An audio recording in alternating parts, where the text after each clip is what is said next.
एक बार दुनिया भर के घोड़ों की सभा हुई। दूर दूर से तमाम घोड़े वहां इकट्ठे हुए। सबके रंग, कद काठी और स्वभाव अलग अलग थे। कोई सफेद, कोई काला, कोई भूरा तो कोई कत्थई। एक सफेद अरबी घोड़ा दूसरों से बिल्कुल अलग दिखाई पड़ रहा था। वह था घोड़ों का सरदार। एकाएक वह आगे आया, जोर से हिनहिनाया, फिर बोला, आप सबको बहुत जरूरी सलाह के लिए बुलाया गया है। हम पर गहरा संकट आ गया है। समय रहते नहीं चेते तो हो सकता है हमारा नामो निशान मिट जाए। कुछ देर रुककर उसने फिर कहा, आपको मालूम ही है, विज्ञान ने यातायात की नई नई चीजों का आविष्कार कर लिया है। रेलगाड़ी, कारें, बस, स्कूटर, साइकिल, हवाई जहाज। पहले लोग यात्रा के लिए सिर्फ घोड़े की सवारी ही पसंद करते थे, लेकिन अब हमारी उपेक्षा हो रही है। हमारी कितनी ही नस्लें खत्म हो चुकी हैं। ऐसी हालत में हमें कुछ न कुछ जरूर करना चाहिए। सभा में सन्नाटा छा गया। किसी की समझ में कुछ नहीं आ रहा था। तभी एक कत्थई घोड़े ने कहा, क्यों न हम एक अमर घोड़ा रच डालें। फिर तो हमारी जाति कभी नष्ट नहीं होगी न। ये बात सब घोड़ों को पसंद आई, पर यह किसी की समझ में नहीं आया कि अमर घोड़ा रचा कैसे जाएगा। क्या हमारी तरह वह भी घास खाकर पेट भरेगा? एक घोड़े ने पूछा, कैसा होगा वह? सफेद घोड़े ने कहा, मैंने सब सोच लिया है। अमर घोड़ा नीले रंग का होगा, क्योंकि नीला रंग आकाश का होता है। उसके 2 पंख भी होंगे, परियों की तरह सुंदर रंग बिरंगे पंख। इनसे उड़कर वह कहीं भी जा सकेगा। वह केवल नीले फूल खाएगा, नीले समुद्र या गहरी झीलों का पानी पिएगा। सब उसे दूर से देखेंगे, क्योंकि वह किसी के पास नहीं जा सकेगा, किसी से बातें नहीं करेगा, कोई उसका दोस्त भी नहीं होगा। सभी घोड़े ध्यान से सुन रहे थे। तभी सफेद घोड़े ने फिर कहा, सामने 2 नीली पहाड़ियां दिखाई दे रही हैं। उनके बीच है एक गहरी नीली झील। जो भी घोड़ा उस झील तक सबसे पहले पहुंचेगा, वही बनेगा अमर घोड़ा। सब घोड़े झील की ओर दौड़े, लेकिन एक दुबला चुस्त घोड़ा वहां सबसे पहले पहुंचा। उसी को अमर बनने के योग्य माना गया। उसके सिर पर रंग बिरंगे फूलों का ताज रखा गया। उस घोड़े ने एकाएक झील में छलांग लगा दी, और जब झील से बाहर आया तो उसका रंग नीला हो चुका था। 2 खूबसूरत पंख भी उगाए थे। घोड़ों के सरदार ने उससे कहा, अब तुम वह अमर घोड़ा हो जिस पर हमारी उम्मीदें टिकी हैं। किसी के पास मत रुकना, किसी से बातें भी मत करना। जो दूसरे घोड़े खाते हैं वह मत खाना, नहीं तो तुम भी फिर साधारण घोड़ों जैसे बन जाओगे।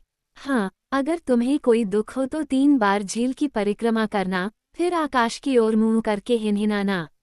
सब घोड़ों को पता चल जाएगा कि तुम मिलना चाहते हो। हम आ जाएंगे। नीले घोड़े ने सिर हिलाया, फिर देखते देखते वह अदृश्य हो गया। नीला घोड़ा धरती पर अपनी इच्छा से जहां चाहता घूमता फिरता। कभी फूलों की घाटी में विश्राम करता तो कभी आकाश में उड़ता। कुछ दिन तो उसे ये सब बहुत अच्छा लगा, लेकिन फिर वह उबने लगा। वह अकेला था, एकदम अकेला। किससे बातें करे, किससे कहे अपना सुख दुख। धीरे धीरे उसकी उदासी बढ़ती गई। एक दिन उसकी आंखों में आंसू छलक आए। सोचने लगा, ऐसी अमरता से क्या लाभ जब कोई साथी ही न हो। वह बेतहाशा दौड़ता हुआ उसी झील के तट पर आया। 3 बार परिक्रमा की, फिर आकाश की ओर मुंह करके हिनहिनाया। तभी बड़े जोर की आवाज हुई, जैसे सैकड़ों बिजलियां कड़की हों। जोर जोर से घंटे बजने की आवाज सुनाई दे रही थी। सभी घोड़े दौड़े दौड़े आए, एक जगह एकत्र हुए। क्या बात है, सभा बुलाने की जरूरत क्यों पड़ी? घोड़ों के सरदार ने पूछा। नीले घोड़े ने अपनी सारी विपदा कह सुनाई। फिर बोला, मैं सबसे दूर रहूंगा, किसी से कुछ कहूंगा नहीं, तो मेरे अमर रहने से लाभ ही क्या? घोड़ों ने उसके दुख को महसूस किया। बहुत सोच विचार के बाद निर्णय हुआ, ठीक है, नीला घोड़ा भोर या शाम के धुंधलके में चाहे तो बस्ती में आ सकता है। वह चाहे तो सपने में किसी से बातें कर सकता है। नीले घोड़े ने हिनहिनाकर खुशी जाहिर की, फिर गायब हो गया। दूसरे घोड़े भी अपनी अपनी जगह पर लौट गए। अब शहरों के आसपास या बाग बगीचों में नीला घोड़ा दिखाई देने लगा। कोई पास आता तो वह एकाएक गायब हो जाता। कभी कभार उसके खुरों के निशान दिखाई पड़ते। बाग बगीचों में खिले नीले फूल अक्सर गायब हो जाते। एक दिन एक छोटी लड़की इंता पढ़ने के लिए घर के पास वाले बाग में चली गई।